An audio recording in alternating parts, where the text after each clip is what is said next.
Welcome to Mastery Mondays.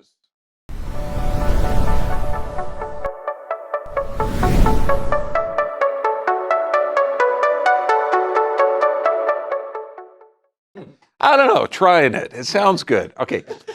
Today we're going to talk about healing the brain and gut function, but we're going to talk about some taboo subjects. Not just the processed food, but other things. One of them is autism. Okay, and this is something that over the last tyrannical takeover the last couple of years, we haven't talked a lot about, even though it's at epidemic proportions. So now if you're watching this on Dr. BVIP, you're going to watch this uninterrupted. And we've got the apprenticeship program is going to be on the 29th at high noon. We're going to talk about heart health, heart anatomy and physiology, heart pathology and disease, and how you can keep a healthy heart. And I'm not talking romance, baby. I'm talking physiology. And Extreme Health Academy, we're going to be doing a webinar coming up. And God bless you all for supporting that one too. Now, first world epidemics. Okay, now you just came off of, okay, I just thought of like 4 things that would get me kicked off of YouTube and Facebook. So just know that I would say those. I mean, autism. Okay, 1 in 38, it's actually a heck of a lot more than that. Okay, we're looking at around 1 in, I think, 25. Attention deficit hyperactivity disorder, 70% are medicated. Now, where's the good research on giving a class 2 narcotic and amphetamine to a child with a developing brain? You're right, there isn't any. Okay, asthma. How many kids are allergic to our environment? 10%. 25% of allergies, diabetes, obesity, depression, cancer. No, we got to change this. Well, what is the cause of this? If we had a herd of buffalo that had 1 in 38 with brain damage or autism, would we just be saying, gee, we're not getting enough medications to these people fast enough? We need better surgeries. We need more pharmaceutical products. You understand how crazy this is? So what's the cause of it? Is it environmental? Is it genetics? Are you just defective? Do a random malfunction? Do we need more drugs? So this is what you're going to see in kids today. And I'm talking kids, not the ones raised that were home birth, the ones that have never had any type of medical interventions, the ones that are living with organic food that their parents grow. Okay, I'm not talking about that anomaly. Okay, even though that's how most kids were raised back 50 or 100 years ago. Okay, I'm talking, it's an anomaly now. What you're going to see in kids is behavioral, bowel, breathing, or skin issues. And what you're going to see in kids walking, you're going to see some damage. Like a normal human being walks like this. What you're going to see in brain damage is they're walking like this. Okay, that's toe walking. And all you got to do is just stand when you're driving by a school, and I'm talking elementary, high school, junior high school. These kids have 4 things going on: behavioral, bowel, breathing, or skin issues. This is a normal gut on the left. On the right, that massive big black area is the fundus of the stomach that's just exploded. And this has to do with incredible toxins in their gut or altered nerve supply to the gut. We're going to get into that. So what I want to give you is the solutions right away. We're going to go into the causes of this. But if you see this damage, and one of the videos, and this video is actually wiped out too by the censors, because we talked about certain medical interventions that you can't talk about. And I've cleaned this up to where we can't talk about them, or we won't talk about them until the second part. But until genetic studies are done, a risk-benefit ratio for certain interventions that are censored.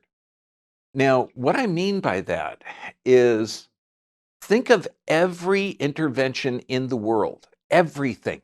If I give oranges to 100 people, okay, you're right, one person might breathe it in and choke, okay, but they'll probably be okay. If we gave a vitamin C to 100 people, are they all going to have the same reaction? No. So there's a risk or benefit to everything intervention. That's why you have to weigh this. Should I do 1,000 international units of vitamin D3 if I've got a good exposure to the sun? If I have a cold, should I do 50,000 or 100,000? Where's the data for that? Do you know what I mean? So you look at each individual has an individual. And this is why the delusion of diagnosis that I've done before, if you have 20 people in a room, all with fibromyalgia or all with high blood pressure or all with autism, do they have the same medication history, birth history, trauma history, physical, chemical, or emotional stress history? So just know that interventions that are forced on the public universally, there's going to be a problem. So this is not medicine. This is not science. This is foolishness. And until we start to look at the individuality of everyone and look at a risk-benefit ratio, not one shot for everyone or one drug for everyone, that's insane.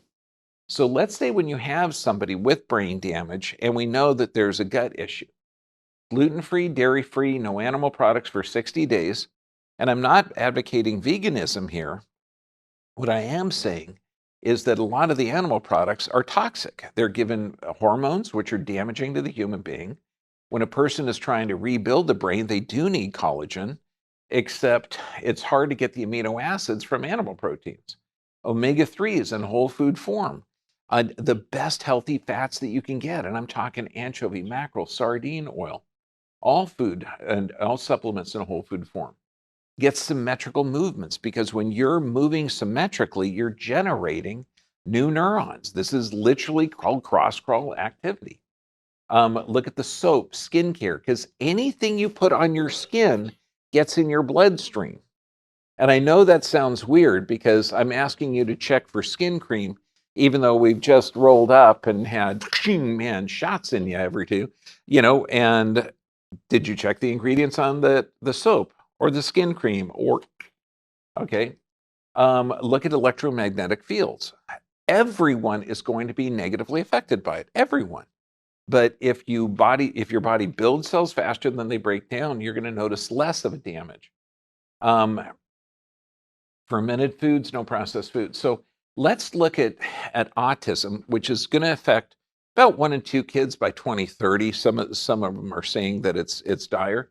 Right now, it could be 1 in 36. Some say it's 1 in 25. Just know it's a lot of people. Now, 94% of these autistic kids, they will never have a job.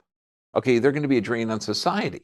And so we're looking at a massive wave of autism. Now, this is out of 2016, Frontiers of Cell Neuroscience. Neural inflammation and encephalitis in autism. In many years, autism spectrum disorders have been diagnosed as brain pathology, suggesting ongoing neuroinflammation or encephalitis. And this is huge. So if you look at inflammation of the brain, inflammation is a healing process. But to have inflammation, you have to have damage to that brain. So if we're seeing a universal damage to the brain that's affecting 1 in 38, 1 in, whatever number you want, because these are the full-blown autistic. What about the ones that have anxiety or attention deficit disorder or the other brain issues that our kids and adults are experiencing? In order to have inflammation, you have to have tissue damage. So these kids' brains or adults' brains are doing everything they can to heal. However, children with an autism spectrum diagnosis are not generally assessed for a medical diagnosis of encephalitis. Children with ASD diagnosis are not assessed for encephalitis. The purpose of this review of literature is to examine the evidence of neuroinflammation and encephalitis in those with autism spectrum disorders and in targeted treatment. So instead of thinking it's an emotional disorder, okay, brought on by refrigerator parents, okay, which is what they thought of back in the 50s, 40s, 50s, and 60s, when it was 1 in 10,000 or greater, now that it's affecting every neighborhood. Because, I mean, in my era, they had a short bus that went around to a whole bunch of different schools to pick up the challenging kids, the kids with special needs. Now they have special needs in each classroom. Okay, we're the frog in the pot with the water being turned up.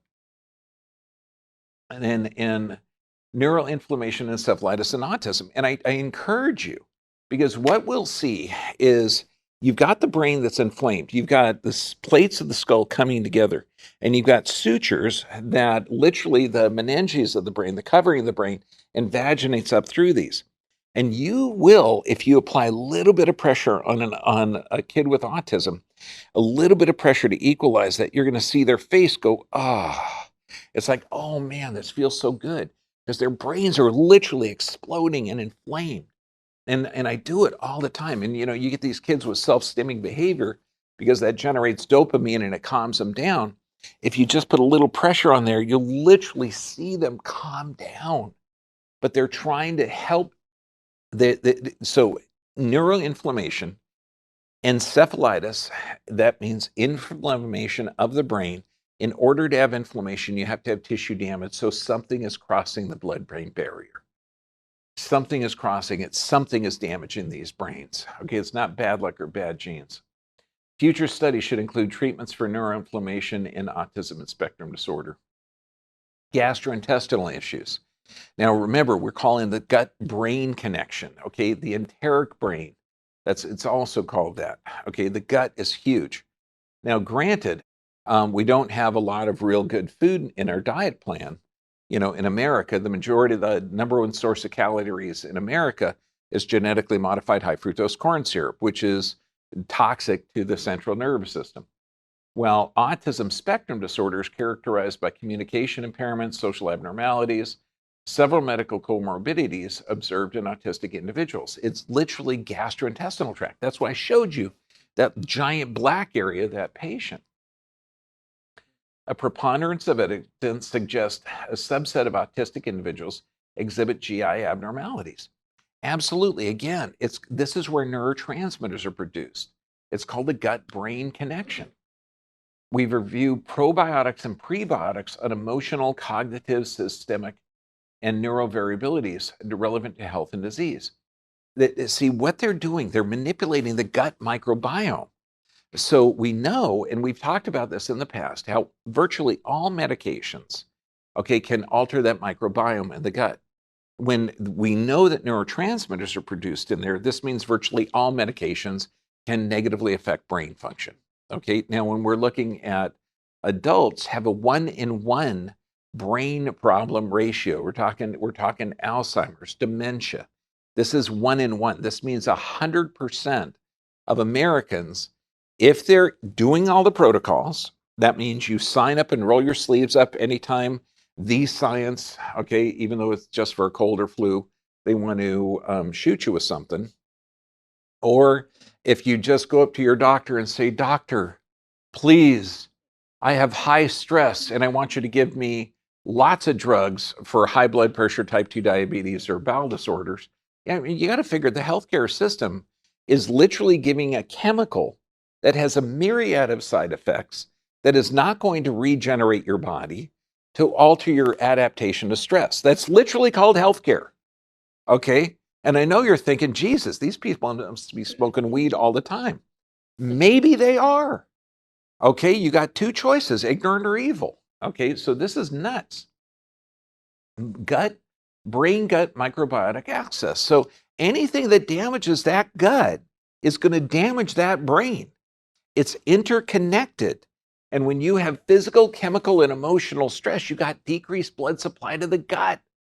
Okay, and so if you can see that this is hugely important. Anything you do that damages the gut damages the brain. Bottom line. I mean, in the old days, we'd pray over food. Why?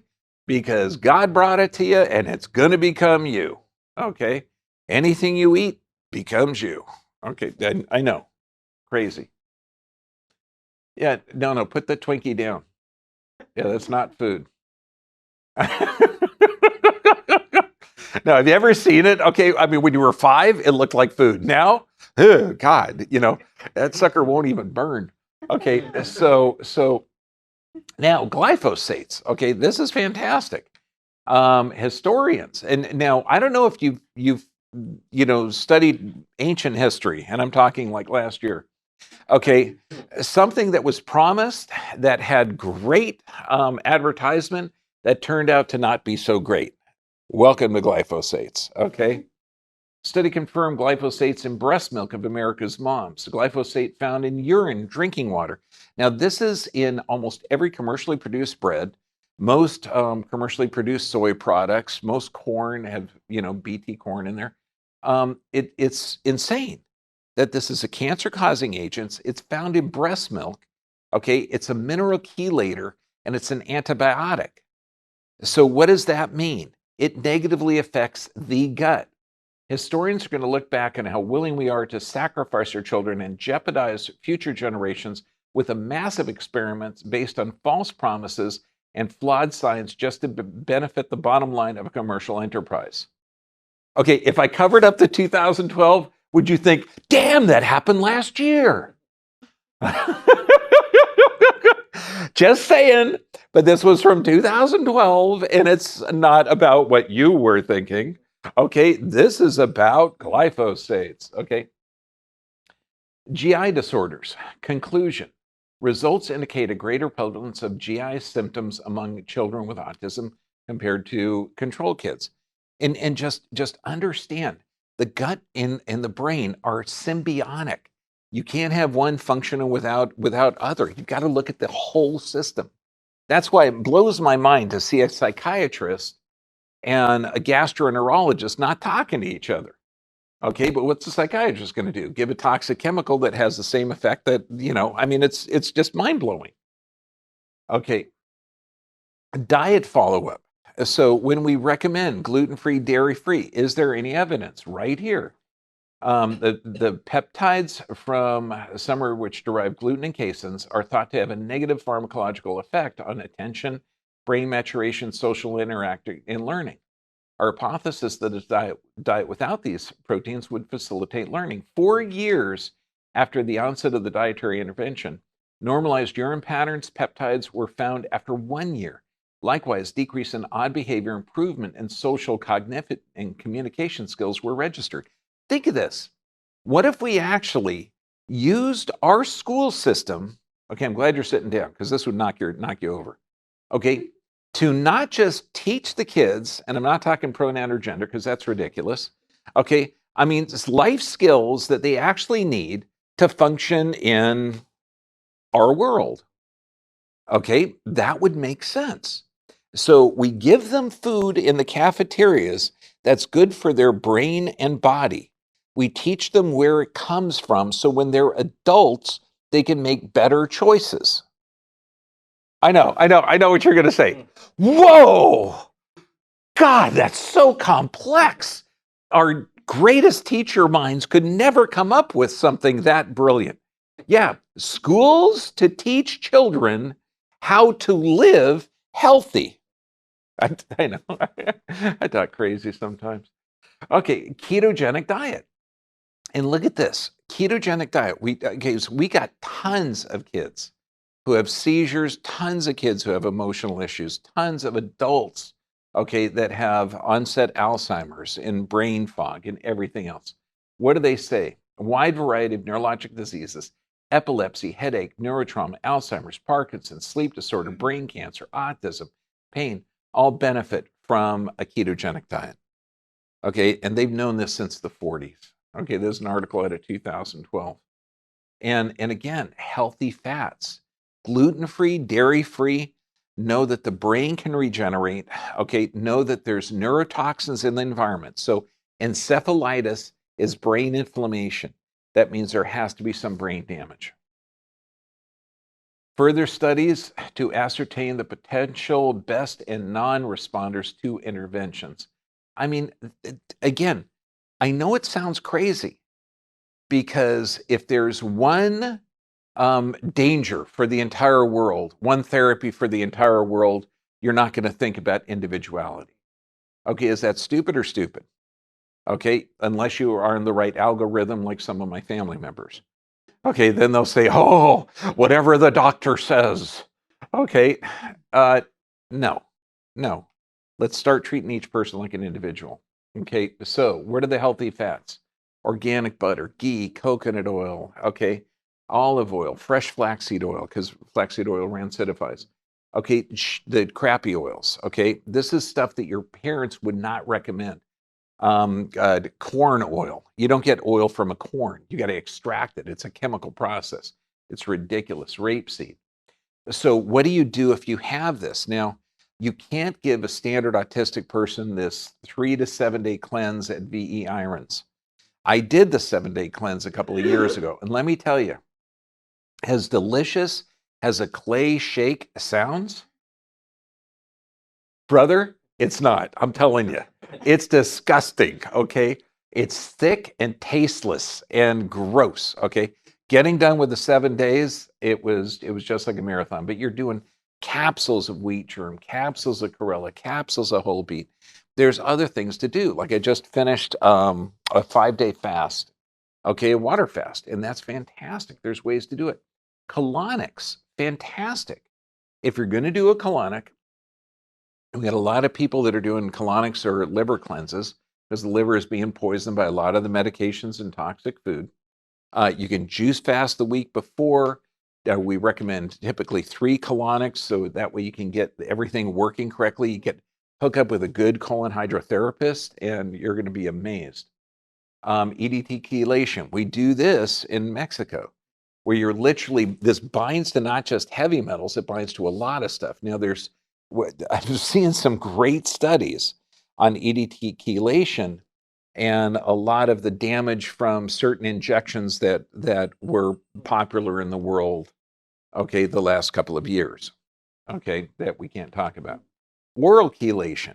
This means that everything that you go to the store, you choose. Okay, I mean, just make that choice. Like get some more cilantro. Okay, look at colon cleanse, liver cleanse, diet high in fruits and vegetables, organic. Take a quality mineral supplement. Get up to 2 to 3 healthy bowel movements a day. Okay, but in order to do that, you got to look at the physical, chemical, emotional stress. We do intravenous detoxing and intravenous nutrients in our clinic in Mexico. There's some clinics up here in America. Just make sure that they're doing appropriate levels. You can even do just oral.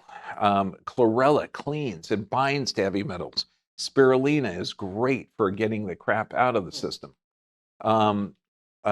Nattokinase, okay, is amazing for dealing with some of the effects of products that were forced on the public over the last couple of years. Boy, okay. Miso, okay, fantastic for radiation poisoning. So if you remember way back ancient history, Fukushima, yeah, that's still going on. Okay, we're getting a lot of radiation, particularly in the more north of us. Clay detoxing, you can mix this up. Eating dirt's been popular for years, and not just since you guys were kids. Okay, no, you can mix it up. Clay, cacao, peppermint oil. It will start to bind and detox the systems. Nebulizers. Oh my gosh. I mean, we nebulize colloidal gold, colloidal silver. You can nebulize glutathione. It's fantastic. It just whips it up into an air. And this is a great way. But now I'm not a big fan of having a horrible diet, horrible lifestyle, not taking care of your physical strength, and doing a nebulizer. You know, these are all additives that you can do to healthy lifestyle. Phytonutrients, organic juice. Okay, this pre-digested, and the solution to pollution is dilution. So if you're toxic from eating toxic foods, this is going to be ideal. Enzymes. This means living food. Okay, and food that comes out of the ground, which I harvested some potatoes, and that's a trip. Okay, you see a potato plant like this big on top, and you got like 8 to 10 potatoes down there. It's like gold, baby. Okay, but that's metabolic and digestive enzymes coming right out of the earth. It's cool. Okay, now whole grain seaweed, wheatgrass, radiation, bee sick, buckwheat, seaweed. I mean, seaweed's fantastic, but just make sure where it comes from, that it's not come from China or Japan. I mean, look at this bowl. Who doesn't want to dive into this bowl? Baby, I mean, every color in there is a different phytonutrient. I mean, eat for colors. Okay, this is fantastic. Forget the rainbow and the flag, put the rainbow in the bowl. Okay. Now, vitamin C, okay, you can get it from peppers, jalapenos, guava, okay? I mean, all of this. It's just let food be your medicine and medicine be your food. Natural sources of vitamin E, sweet potatoes. Do you know how much of my garden I got devoted to sweet potatoes? Okay, I'm talking maybe 15%. Okay, because they're good, they last a long time, and you can make them into anything. Okay, vitamin A, beef liver, carrots, sweet potatoes, again, broccoli, butter. I mean, you can grow sweet potatoes in a 5-gallon bucket, okay, on a balcony. It's like super easy. So when we talk about healing the brain, number one thing, like let's say you got a friend that's uber in debt. Raise your hand if you know somebody like that. Okay, okay, good.